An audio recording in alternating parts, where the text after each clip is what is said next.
The dodge and burn tools got a little bit of a feature upgrade here inside of CS4. So let's go select the dodge tool first, and you're going to see a protect tones setting up here at the top. All right. So when this option is on, we get a lot better results. I'm going to turn it off, and I'm going to make a copy of my background layer. Just press Command J on the Mac or Control J on a PC. And we're going to work on this top copy because I want to be able to compare and contrast the results here. So I've turned protect tones off, which means that we're now getting, for better or worse, we're now getting the old dodge tool. And what I'm going to do here is just come over here, and I'm just going to start to paint on maybe the mountains over on the right hand side. Just, you dodge something to kind of brighten it up a little bit, maybe draw a little bit more attention to it. All right, come over here in the water, and it's just very blotchy. And overall, to me, it doesn't look like we've brightened it. It looks like we've taken a low opacity white paintbrush and painted over it. It looks dull. We don't have any of the contrast and the tones and the color that we had in the before version, which is in that layer underneath.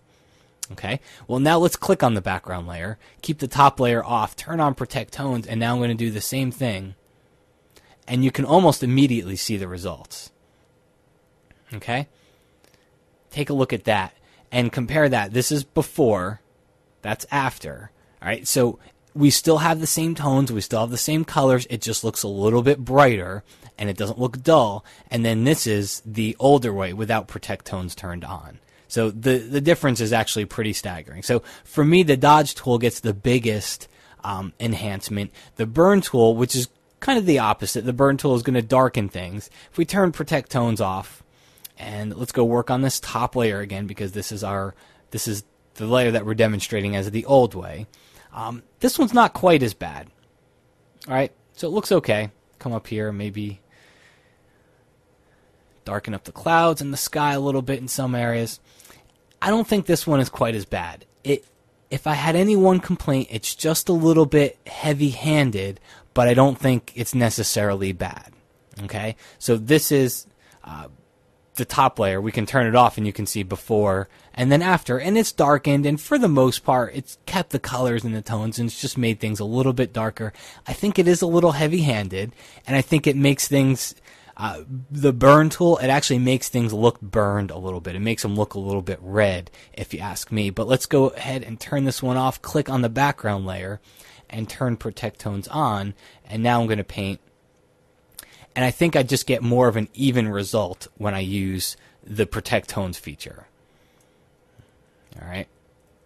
Make my brush a little bit smaller. I'm just hitting the left bracket key to do that.